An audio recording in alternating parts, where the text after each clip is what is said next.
الرحمن الرحیم ناقص کا قاعدہ نمبر 16. اس قاعدے کا کیا نام ہے؟ متعین والا قانون. کیا نام ہے قاعدے کا؟ متعین والا قانون. قانون یہ ہے ہر وہ کلمہ جس کلمہ میں دو یا مشدد جمع ہو جائیں. ہر وہ کلمہ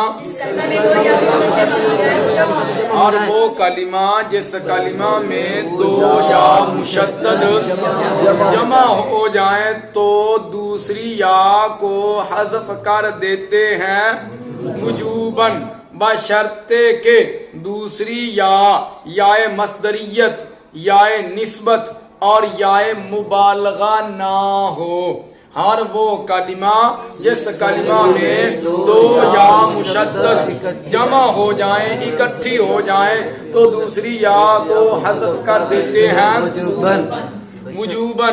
لیکن اس قاعدہ کے لیے شرط یہ ہے کہ دوسری یا مصدریت یا نسبت اور یا مبالغہ کی نہ ہو.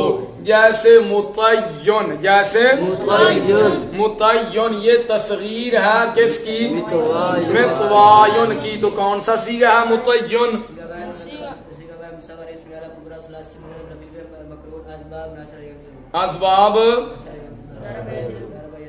اسباب دارابا یادربو. صیغہ واحد مصغر اسم اعلی کبرا ثلاثی مجرد لفیف مقرون اسباب. اچھا یہ تصغیر کس کی بنی ہے؟ متوائن کی. تصغیر بنانے کا طریقہ آپ لوگوں کو یاد ہے جی؟ طریقہ کار یہ ہوتا ہے جس کی ہم نے تصغیر بنانی ہے اس کے پہلے حرف پر ضمہ لگا دو. متوائن کی تصغیر بنانی ہے پہلے حرف پر ضمہ لگا دیا, دوسرے پر فتحہ لگا دو. دوسرے پر فتحہ پہلے سے موجود ہے, پھر دوسرے اور تیسرے کے درمیان یا ساکن علامت تصغیر کی لگا دے. دوسرا حرف کون ہے اور تیسرا حرف کیا ہے؟ واو. اس تا اور واو کے درمیان یا ساکن علامت تصغیر کی لگا دی. پھر کیا کرتے ہیں؟ پھر یا تصغیر کے بعد دیکھیں گے ایک حرف ہے, دو حرف ہے یا تین حرف ہے. ادھر کتنے ہیں یا تصویر کے بعد؟ واو الف اور تین حرف ہے نا. اگر تین حرف ہے تو پھر کیا کرتے ہیں؟ پھر دیکھتے ہیں درمیان میں حرف علت ہے یا نہیں. اگر درمیان میں حرف علت ہے تو اس کو یا سے تبدیل کر دیتے ہیں. واو الف یا تصغیر آ گئی یہ, اور اس کے بعد واو الف یا تصغیر کے بعد تین حرف ہے, درمیان میں حرف علت ہے کہ نہیں؟ حرف علت ہے. اس کو کیا کیا؟ یا سے تبدیل کر دیا. جب یا سے تبدیل کیا الف کے ماقبل کیا تھا؟ فتحہ, اور یا ماقبل کیا چاہتی ہے؟ کسرہ. تو یا کے ماقبل یہ جو واو پر فتحہ تھا اس کو کسرہ سے تبدیل کر دیا. تو متوائن سے کیا بن گیا؟ متوائن. کیا بن گیا؟ متوائن. اچھا اب چلیے اجوف کا قاعدہ نمبر 9 ہے سیدن والا قانون. سیدن والا قانون وہ قانون اب اس پہ جاری کریں. قانون یہ ہے ہر وہ کلمہ جس کلمہ میں واو اور یا اکٹھی آ جائیں. ایک ہی کلمہ میں واو اور یا ایک کلمہ میں اکٹھی آ گئی کہ نہیں؟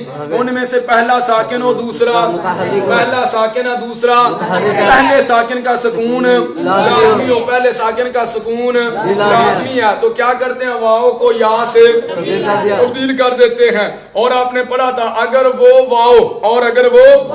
واو یا تصغیر کے بعد عین کلمہ کے مقابلہ میں واقع ہو. یہ واو ہے یا تصغیر کے بعد ہے کہ نہیں؟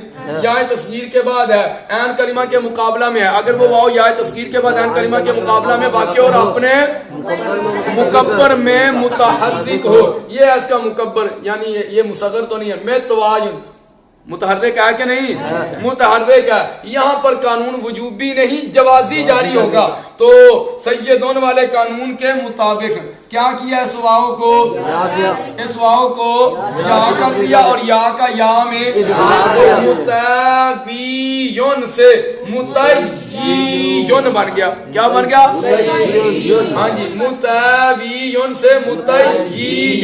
واو یا بنی, یا کا یا میں ادغام ہوا, متعین بن گیا. پھر جی یہ یا ساکن ہے, یہ یا متحرک ہے. پہلی یا کا دوسری میں ادغام کر دیا, متعین سے متعین بن گیا. کیا بن گیا؟ بن گیا کہ نہیں؟ اب اس کلمہ میں دو یا مشدد اکٹھی آ گئی ہیں. کتنی یا؟ دو یا مشدد اکٹھی آ گئی ہیں. اب اس دوسری یا کو کریں گے حذف، اور یہ یا جو ہے مصدریت کی یا بھی نہیں ہے، نسبت کی یا بھی نہیں ہے، مبالغہ کی یا بھی نہیں ہے. اس یا کو کر دیا حذف تو کیا بن گیا؟ متعین. کیا بن گیا؟ متعین. صیغہ واحد مصغر اسم اعلی کبرا ثلاثی مجرد لفیف مقرون اسباب ضربا یضرب. ضربا یضرب. یہ تھا متعین والا قانون.